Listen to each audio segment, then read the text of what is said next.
बिस्मिल्लाहिर्रहमानिर्रहीम। अस्सलाम वालेकुम dear students of class 10th। आज हमारा जो लेक्चर है वो वही चैप्टर नंबर 12 हाइड्रोकार्बन्स में जो हम टॉपिक डिस्कस कर रहे थे अल्केन्स, उसी से रिलेटेड है।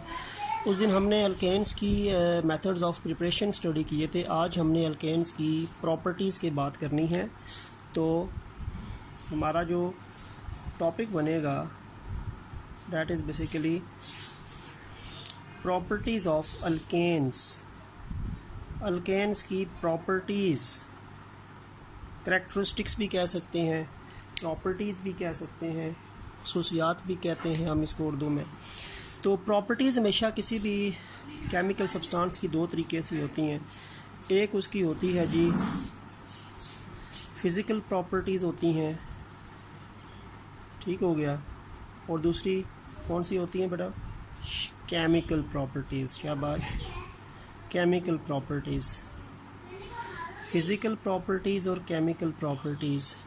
जहाँ तक बात है फ़िज़िकल प्रॉपर्टीज़ ऑफ अल्केन्स की, तो सबसे पहली बात तो ये है कि जो अल्केन्स हैं basically they are non polar. Alkane जो है ये नॉन पोलर है। अगर अल्केन नॉन पोलर हैं तो इसका मतलब है कि ये वाटर में इनसॉल्युबल होंगे, they are insoluble in water, ठीक हो गया, क्योंकि पानी पोलर चीज़ है ना, तो पानी अपने अंदर पोलर चीज़ों को डिज़ोल्व करता है। अब अल्केन्स क्योंकि नॉन पोलर है तो अल्केन्स पानी में तो सॉल्युबल नहीं होंगे, ठीक है, क्योंकि वाटर जो है, वाटर क्या चीज़ है? वाटर पोलर चीज़ है। तो एक नॉन पोलर चीज़ पोलर में तो सॉल्युबल नहीं हो सकती, क्योंकि लाइक डिज़ोल्व, लाइक के कॉन्सेप्ट के मुताबिक पोलर चीज़ पोलर में हल होती है, नॉन पोलर में हल होती है। तो अगर ये नॉन पोलर हैं तो इसका मतलब है कि they are dissolved in non polar solvents. Non polar solvents, ये नॉन पोलर सॉल्वेंट्स में हल होंगे, जैसे ईथर हो गया, बेंजीन हो गया, कार्बन डाइसल्फाइड हो गया, ठीक है। तो इस तरह के सब्सटेंसेस जो नॉन पोलर होते हैं वो नॉन पोलर सॉल्वेंट्स में डिज़ोल्व होते हैं, वो पोलर सॉल्वेंट वाटर में डिज़ोल्व नहीं होते। जहाँ तक ताल्लुक़ है सेकंड चीज़ का, दूसरी प्रॉपर्टी की अगर हम बात करें तो अल्केन्स के अंदर आपको तीनों फिज़िकल स्टेट्स मिलेंगी। अल्केन की जो आपके पास, अच्छा पहले दूसरी बात यह है कि अल्केन जो होते हैं they are colourless and odourless. Alkanes के कोई भी कलर नहीं होता और ना ही इनकी कोई स्मेल होती है, ठीक हो गया, ना कोई स्मेल है और ना ही इनकी आपके पास कोई कलर आपको मिलेगा। तो ये कलरलेस और ऑर्डरलेस सब्सटेंसेस हैं। लेकिन ये कलरलेस और ऑर्डरलेस सॉलिड्स भी होते हैं, ये कलरलेस और ऑर्डरलेस लिक्विड्स भी होते हैं, और ये कलरलेस और ऑर्डरलेस गैसेस भी होती हैं। यानी ये तीनों फिज़िकल स्टेट्स में एग्जिस्ट करता है। They are basically colorless orderless gases. They are also present as colorless and orderless liquids, and they are also present as colorless and orderless solids. अच्छा, अब ये कौन से सब्सटेंसेस जो अल्केन्स के हैं वो गैसेस की फॉर्म में हैं? तो याद रखें कि जो पहले चार अल्केन हैं, कार्बन 1 से लेके कार्बन 4 तक, कार्बन 1 से लेके कार्बन 4 तक, यानी मीथेन, इथेन, प्रोपेन और ब्यूटेन। तो मीथेन से लेके ब्यूटेन तक, यानी फर्स्ट 4 जो अल्केन्स हैं वो कलरलेस और ऑर्डरलेस क्या हैं? गैसेस हैं। उसके बाद कार्बन 5 से लेके कार्बन नंबर 17 तक जो अल्केन्स बनते हैं, यानी कार्बन नंबर 5 के अल्केन से लेके कार्बन नंबर 17 तक जो अल्केन्स आएंगे वो कलरलेस और ऑर्डरलेस जो होंगे वो लिक्विड्स होंगे।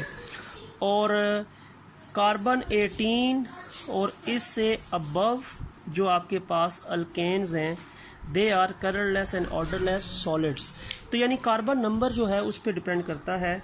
तो फर्स्ट 4 अल्केन्स जो हैं वो कलरलेस ऑर्डरलेस गैसेस हैं, 5 से लेके 17 तक जो अल्केन्स आते हैं वो कलरलेस ऑर्डरलेस लिक्विड्स हैं, और कार्बन 18 और उससे अबव जो अल्केन्स आते हैं वो कलरलेस एंड ऑर्डरलेस सॉलिड्स हैं, ठीक हो गया।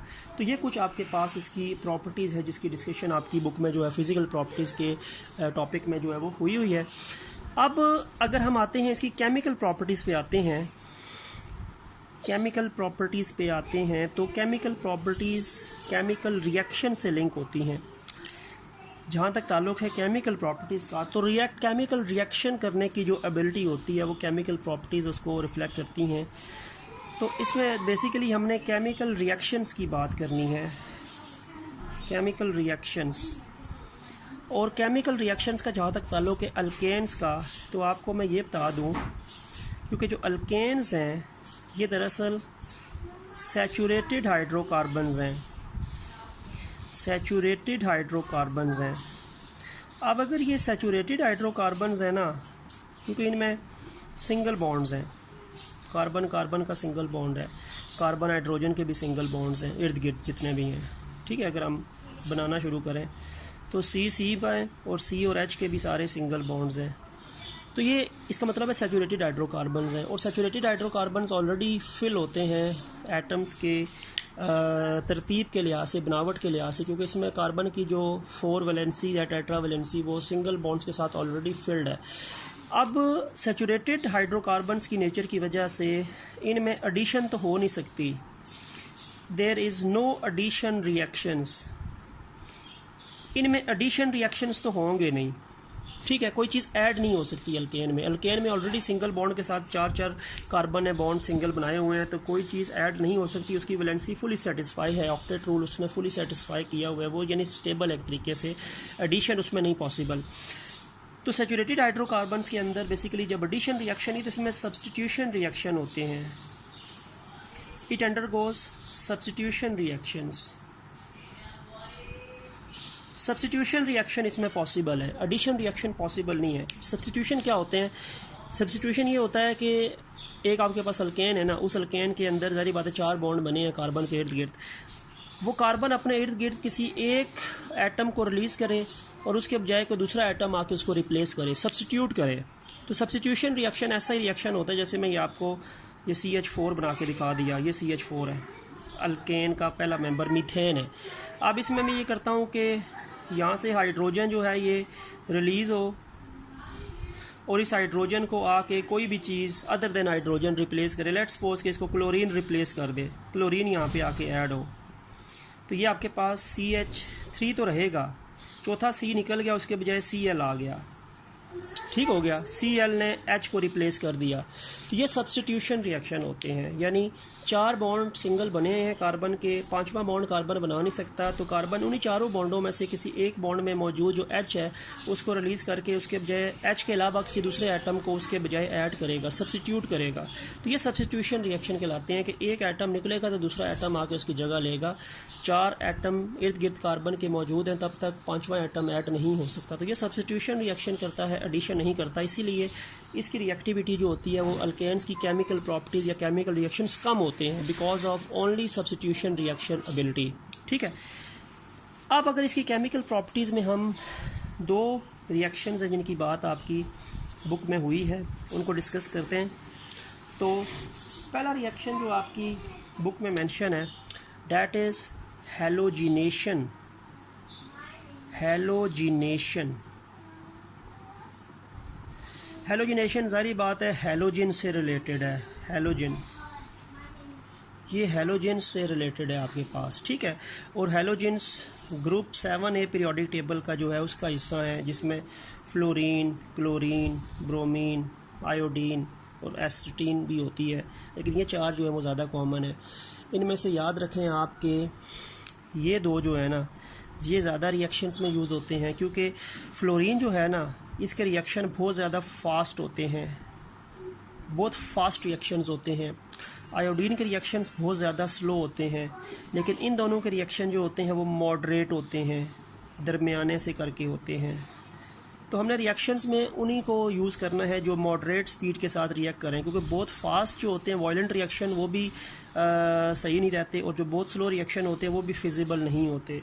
तो इसी के लिहाज से अगर हम बात करें, रिएक्टिविटी भी हैलोजन्स की ऐसी ही होती है। फ्लोरीन की रिएक्टिविटी ज़्यादा होती है, फिर क्लोरीन की रिएक्टिविटी होती है, फिर आयोडीन की रिएक्टिविटी होती है, ब्रोमीन की होती है 3rd नंबर पे, और फिर जो होती है वो आयोडीन की होती है। तो ये इसीलिए बात होती है कि इनके जो रिएक्शंस होते हैं, रिएक्शन रेट्स जो होते हैं वो सबसे ज़्यादा फ्लोरीन के हाई होते हैं, फिर क्लोरीन के दूसरे नंबर पे, ब्रोमीन के थर्ड नंबर पे, आयोडीन के स्लोएस्ट होते हैं सबसे ज़्यादा। तो ऑर्डर्स ऑफ रिएक्टिविटी जो होती है ना, order of reactivity of halogens fluorine, chlorine, bromine, iodine इस तरह चलती है, क्योंकि उनके रिएक्शंस की स्पीड के हिसाब से ये चीज़ बनती है, ठीक है। और वो इलेक्ट्रोनेगेटिविटी पे भी डिपेंड करती है, क्योंकि फ्लोरीन की इलेक्ट्रोनेगेटिविटी ज़्यादा है, 4 होती है, सबसे हाईएस्ट है पीरियोडिक टेबल में एलिमेंट्स में, तो इसीलिए इसकी रिएक्टिविटी से दूसरी एलिमेंट के साथ डिफरेंस ऑफ इलेक्ट्रिविटी ज़्यादा है, तो वो फिर फास्ट रिएक्शन उसका शो होता है, ठीक है। तो ये हमने अक्सर क्लोरीन और ब्रोमीन की ही बात करनी है। और हैलोजेंस में बता दूं कि हैलोजन जितने भी हैं वो डायटोमिक स्टेट में होते हैं। फ्लोरीन आपको F2 की फॉर्म में मिलेगा, क्लोरीन Cl2 की फॉर्म में मिलेगा, ब्रोमीन Br2 की फॉर्म में मिलेगा, आयोडीन I2 की फॉर्म में मिलेगा। तो यानी ये सिंगल एटम की फॉर्म में तो एग्जिस्ट करते नहीं है, क्योंकि ये नोबल गैसेस तो है नहीं, ये ज़ाहिर बात है कंपाउंड्स की फॉर्म में होते हैं, कंबाइंड स्टेट में होते हैं या फ्री स्टेट में। और फ्री स्टेट में ये डायटोमिक स्टेट्स में होते हैं, fluorine, chlorine, bromine, iodine, F2, Cl2, Br2, I2, ये इनकी अपीयरेंस है नेचर के अंदर, ठीक है। तो फिर इसकी रिएक्टिविटी इससे क्लोरीन से ज़्यादा है, क्लोरीन की ब्रोमीन से ज़्यादा है, ब्रोमीन की आयोडीन से ज़्यादा है। तो ये तो हैलोजेंस हैं। तो हैलोजेन से ये हैलोजिनेशन निकला है। अब हैलोजिनेशन में बेसिकली क्या होता है, हैलोजिनेशन का मतलब ये होता है कि जब आपके पास अल्केन का रिएक्शन होता है, जब अल्केन का रिएक्शन होता है हैलोजन के साथ, तो वो रिएक्शन जो है वो किस कैटेगरी में आता है, सब्स्टिट्यूशन में आता है, वो सब्स्टिट्यूशन रिएक्शन में आता है। वही बात है कि अल्केन के हाइड्रोजन को एक ना एक हैलोजन रिप्लेस करेगा, तो ये सब्स्टिट्यूशन है, क्योंकि अल्केन में एडिशन तो हो नहीं सकती क्योंकि ये सैचुरेटेड है, तो ये सब्स्टिट्यूशन रिएक्शन में आता है। और अल्केन और हैलोजन की जो सब्स्टिट्यूशन होती है वो हैलोजिनेशन कहलाती है, ठीक है। तो हैलोजिनेशन में बेसिकली क्या होता है कि अल्केन्स के हाइड्रोजन को हैलोजन का एटम रिप्लेस करता है, and this is a kind of substitution reaction, and this is called as halogenation. So the substitution of hydrogen atom of alkane with halogen atom is known as halogenation, and this is a kind of substitution reaction, ठीक हो गया। अब ये जो halogenation है ना, ये आपकी बुक में 2 डिफरेंट कैटेगरीज के अंदर उसने बता दिया है। अब ये जितनी भी हैलोजिनेशन होती है ना, हैलोजिनेशन हमने जो डिस्कस करनी है वो क्लोरीन के हिसाब से पढ़नी है। Chlorine as a halogen atom, halogen molecule या हैलोजन सब्सटेंस के तौर पे हमने एल्केन में ऐड करना है, ठीक है। Cl2 की बात हुई है, ब्रोमीन, फ्लोरीन, आयोडीन की बात नहीं हुई। अब जो क्लोरीन है ना, क्लोरीन का रिएक्शन जो है वो अल्केन के साथ जब होगा तो उसके लिए बेसिक रिक्वायरमेंट जो होती है वो सनलाइट होती है। सनलाइट जो है वो एक तरीके से अल्केन को क्लोरीन के साथ सब्स्टिट्यूशन रिएक्शन में आप कह सकते हैं कि एबिलिटी रखती है इसको रिएक्ट करवाने की। और सनलाइट 2 फॉर्म में होती है, या डायरेक्ट सनलाइट होती है या फिर डिफ्यूज्ड सनलाइट होती है। डायरेक्ट सनलाइट वही, अगर बिल्कुल धूप के नीचे अगर एक रिएक्शन हो रहा है, उसमें कोई बीच में ऑब्स्टिकल नहीं है और कोई रिफ्लेक्टेड पार्ट नहीं है, सूरज की रोशनी डायरेक्टली आके अगर पड़ती है तो वो तो डायरेक्ट सनलाइट कहलाती है। और डिफ्यूज सनलाइट वो लाइट होती है जो रिफ्लेक्ट होकर पहुंचती है, या फिर किसी मिरर या किसी शीशे से होती हुई, ग्लास से होती हुई अंदर आती है, तो उसकी काफ़ी हद तक वेवलेंथ जो होती है वो चेंज हो जाती है, वो डिफ्यूज सनलाइट होती है। तो डिफ्यूज सनलाइट में भी हैलोजिनेशन होती है और डायरेक्ट सनलाइट में भी हैलोजिनेशन होती है। डिफ्यूज सनलाइट में जो हैलोजिनेशन होती है ना, वो मल्टीपल स्टेप्स में होती है, वो डिफरेंट स्टेप्स में होती है, मल्टीपल स्टेप्स में होती है, 1 2 3 4 5 इस तरह करके स्टेप्स होते हैं। और डायरेक्ट सनलाइट में जो हैलोजिनेशन होती है वो सिंगल स्टेप में होती है, सिंगल स्टेप में, एक स्टेप में हैलोजिनेशन जो है वो डायरेक्ट सनलाइट में होती है और मल्टीपल स्टेप्स में डिफ्यूज सनलाइट में होती है। और डायरेक्ट सनलाइट में जो ज़ाहिर बात है सिंगल स्टेप में होती है, ये रिएक्शन बहुत ज़्यादा जो होता है वो एक्सप्लोजिव होता है और बहुत ज़्यादा फास्ट रिएक्शन होता है। डायरेक्ट सनलाइट में एक ही स्टेप में हैलोजिनेशन हो जाती है, ठीक है। अब मैं आपको पहले डायरेक्ट सनलाइट की बताता हूँ और फिर आपको डिफ्यूज सनलाइट की बताता हूँ। डायरेक्ट सनलाइट में लेट्स सपोज कि मैं जो अल्केन यूज़ कर रहा हूँ वो मीथेन है प्लस Cl2। डायरेक्ट सनलाइट मैं लिख देता हूँ जी, डायरेक्ट सनलाइट। अब डायरेक्ट सनलाइट में एकदम क्या होगा, ये जो H और Cl आपस में रिएक्ट करके HCl बन जाएंगे, पीछे जो होगा वो कार्बन जो होगा वो निकल जाएगा, कार्बन रिलीज़ हो जाएगा और कार्बन अपने हाइड्रोजन को Cl को डोनेट कर देगा। और इसको अगर हम बैलेंस करें तो ये CH4 है, तो उसके लिए हमें यहाँ पे 4 लगाना पड़ेगा और यहाँ पे 2 लगाना पड़ेगा। तो ये रिएक्शन जो है वो बैलेंस हो गया और ये रिएक्शन एक ही स्टेप में हो गया। डायरेक्ट सनलाइट में मीथेन जो अल्केन है, ये मीथेन है अल्केन का फर्स्ट मेंबर, क्योंकि हम अल्केन की प्रॉपर्टीज़ पढ़े हैं ना। तो अल्केन का फर्स्ट मेंबर मीथेन क्लोरीन के साथ डायरेक्ट सनलाइट में रिएक्शन करता है, तो एक ही स्टेप में होता है। ये रिएक्शन बहुत ज़्यादा फास्ट होता है, वायलेंट होता है, एक्सप्लोसिव होता है। इसमें कार्बन बनती है, साथ HCl बनता है, ठीक है। तो ये रिएक्शन जो है वो सिंगल स्टेप में होता है डायरेक्ट सनलाइट के अंदर।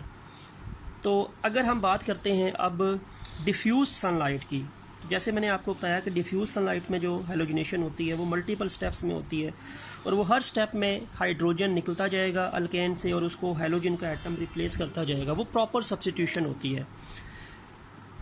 अब ये अल्केन है, ये क्लोरीन है, तो मैं लिखता हूँ जी डिफ्यूज्ड सनलाइट। पहले मैंने डायरेक्ट लिखा था ना, डिफ्यूज सनलाइट लिखा है। डिफ्यूज सनलाइट में मल्टीपल स्टेप्स हैं। अब ये कितने हाइड्रोजन है? 4। हर स्टेप में एक एक हाइड्रोजन निकलेगा और हर स्टेप में उस हाइड्रोजन को एक हेलोजन रिप्लेस करेगा। जितने हाइड्रोजन्स होंगे उतने स्टेप्स होंगे। अब यहाँ पे 4 हाइड्रोजन है तो 4 स्टेप्स हैं। फर्स्ट स्टेप में क्या होगा, एक हाइड्रोजन निकल के इधर आएगा और उसके बजाय एक क्लोरीन का एटम इधर आएगा, तो कंपाउंड बनेगा CH3। क्योंकि CH4 था पहले, एक हाइड्रोजन निकल गया तो वो यहाँ पे आ गया और इधर से एक Cl का एटम उस हाइड्रोजन को रिप्लेस किया, तो CH3Cl। अब एक Cl इधर बचा, एक H इसका बचा, वो मिलके HCl बन जाएगा, ठीक है। ये आपके पास बनेगा क्लोरोमीथेन। क्लोरोमीथेन अभी भी हाइड्रोजन मौजूद हैं, जब तक सारे हाइड्रोजन निकलेंगे नहीं हेलोजिनेशन होती रहेगी। सेकंड स्टेप शुरू होगा CH3Cl से प्लस Cl2, वही डिफ्यूज्ड सनलाइट। चले मैंने DSL लिख दिया। अब एक हाइड्रोजन मज़ीद निकलेगा, एक क्लोरीन मज़ीद आएगी। पहले CH3 था, अब CH2 हो जाएगा। क्लोरीन पहले Cl था, एक और क्लोरीन आ गया। हर स्टेप पे एक क्लोरीन एटम इसमें आएगा, एक हाइड्रोजन एटम इधर से निकलेगा। ये CH2Cl2 बनेगा और एक H यहाँ से निकला और एक Cl जो यहाँ पे बना HCl। इसका नाम है डाई क्लोरोमीथेन। अभी भी हाइड्रोजन 2 मौजूद है तो 2 स्टेप्स मज़ीद हो सकते हैं। CH2Cl2 plus Cl2 diffuse sunlight, एक और Cl यहाँ पे आएगा और एक और H यहाँ से जाएगा। ये CH2 से CH हो जाएगा और पीछे Cl2 था तो Cl3 हो जाएगा। एक क्लोरीन इधर आया, एक हाइड्रोजन इधर चला गया और वो H और Cl मिलके HCl बन जाएगा। इसका नाम है ट्राइक्लोरोमीथेन। ट्राइक्लोरोमीथेन या इसको कहते हैं क्लोरोफॉर्म। कॉमनली इसको क्लोरोफॉर्म कहते हैं और वैसे इसको ट्राइक्लोरोमीथेन इसका असल नाम है। अब ये अभी भी एक H मौजूद है तो अभी मज़ीद रिप्लेसमेंट हो सकती है इसकी हेलोजन से। अब एक आखिरी हाइड्रोजन भी निकल जाएगा, ये C रह जाएगा और ये Cl3 से Cl4 हो जाएगा और एक H और एक Cl जो यहाँ पे था वो मिलके HCl बन जाएगा। तो ये देखें, ये प्रॉपर सब्स्टिट्यूशन नज़र आ रही है। हर स्टेप पे अल्केन का एक हाइड्रोजन निकल के उसको हेलोजन का एटम रिप्लेस कर रहा है। तो जब तक सारे के सारे हाइड्रोजन निकल नहीं जाएंगे तब तक हेलोजिनेशन चलती रहेगी। यहाँ पे इसके पास 4 हाइड्रोजन है, यहाँ पे इसके पास 4 हेलोजन आ गए हैं, ठीक है। हर स्टेप पे हेलोजन और हाइड्रोजन की रिप्लेसमेंट है, सब्स्टिट्यूशन है और इसका नाम है टेट्राक्लोरोमीथेन। टेट्राक्लोरोमीथेन या इसका एक और नाम होता है कार्बन टेट्राक्लोराइड। कार्बन टेट्राक्लोराइड, तो दोनों नाम इसके होते हैं, ठीक है। तो ये आपके पास हेलोजिनेशन होगी है 4 स्टेप्स में और डिफ्यूज सनलाइट में रिएक्शन 4 स्टेप्स में होता है, आहिस्ता आहिस्ता चलता है और हर स्टेप के अंदर हाइड्रोजन ऑफ अल्केन निकलेगी और उसके बजाय एक हाइड्रोजन का एटम निकलेगा, उसको एक हेलोजन का एटम रिप्लेस करेगा और जब तक सारे हाइड्रोजन निकल नहीं जाएंगे तब तक ये स्टेप चलता रहेगा। अगर ये 4 हाइड्रोजन वाला अल्केन है तो 4 स्टेप्स होंगे, 5 वाला होता तो 5 होते, 6 वाला होता 6 होते, जितने भी हाइड्रोजन होते हर स्टेप पे हाइड्रोजन को हेलोजन का एटम रिप्लेस करके बनता है। तो ये हेलोजिनेशन है अल्केन की मीथेन में, ठीक है। मीथेन हमने बता दिया आपको। और इसमें सेकंड जो केमिकल रिएक्शन है, एक तो हेलोजिनेशन अभी हमने डिस्कस कर लिया, एक सेकंड जो रिएक्शन है आपके पास इसमें अल्केन के केमिकल प्रॉपर्टीज़ में, वो है कंबस्चन। अच्छा, कंबस्चन क्या होता है? किसी भी केमिकल सब्सटेंस का जो रिएक्शन होता है एयर के साथ, और एयर में आपको पता है ऑक्सीजन के साथ, ठीक है, और इसके नतीजे में क्या हो, इसके नतीजे में there is rapid release of heat की रैपिड रिलीज़ हो, ठीक है, और हीट की रैपिड रिलीज़ हो, और उस हीट की रैपिड रिलीज़ की वजह से there is formation of flame, शोला, बर्निंग का अमल स्टार्ट हो, तो इसको हम कहते हैं कंबस्चन, ठीक है। तो हम ये कह सकते हैं what is basically combustion? The reaction of any substance with air और ऑक्सीजन, क्योंकि एयर में ऑक्सीजन मौजूद है ना, किसी भी सब्सटेंस का हवा के साथ या ऑक्सीजन के साथ रिएक्शन जिसके नतीजे में बेतहाशा हीट रिलीज़ हो, और वो हीट इतनी ज़्यादा हो कि वो एक फ्लेम को क्रिएट करे, एक शोले को क्रिएट करे, एक फायर को क्रिएट करे, इसको कंबस्चन कहते हैं। इसको अक्सर burning in the presence of oxygen भी कहते हैं, कंबस्चन को burning in the presence of oxygen, क्योंकि एक चीज़ हवा की मौजूदगी में या ऑक्सीजन की मौजूदगी में जल रही होती है, उसको भी कंबस्चन बोलते हैं। तो होता बेसिकली यही चीज़ है, एयर में मौजूद ऑक्सीजन जो होती है, क्योंकि ऑक्सीजन आपको पता है हेल्प करती है बर्निंग में, तो किसी भी सब्सटेंस को जिसमें यानी आग पकड़ने की एबिलिटी होती है, वो एयर ऑक्सीजन की मौजूदगी में बर्न होता है, रिलीज़ करता है हीट, और फ्लेम क्रिएट होता है, तो ये कंबस्चन कहलाती है। अब कंबस्चन जो है ना, उसकी दो कैटेगरीज़ हैं। अल्केन में अगर हम बात करें तो कंबस्चन, एक कंप्लीट कंबस्चन होती है और एक इनकम्प्लीट कंबस्चन होती है। कंप्लीट कंबस्चन तब होती है जब आपके पास ऑक्सीजन जो है, हवा में जो ऑक्सीजन है, अगर ये एक्सेस अमाउंट में मौजूद है, अगर ऑक्सीजन ज़्यादा मिकदार में मौजूद है ना, एक्सेस मिकदार में मौजूद है, तो वो कंप्लीट कंबस्चन होगी। और अगर ऑक्सीजन आपके पास कम मिकदार में मौजूद है, लिमिटेड मिकदार में मौजूद है, तो वो इनकम्प्लीट कंबस्चन होगी, ठीक है। तो यानी अल्केन की जो कंबस्चन है, अल्केन की कंबस्चन कंप्लीट भी हो सकती है, इनकम्प्लीट भी हो सकती है। और अगर अल्केन की कंप्लीट कंबस्चन होती है ना, ऑक्सीजन की एक्सेस सप्लाई की मौजूदगी में, तो आपके पास प्रोडक्ट्स क्या बनते हैं, उसके प्रोडक्ट्स में फ़र्क है इनमें।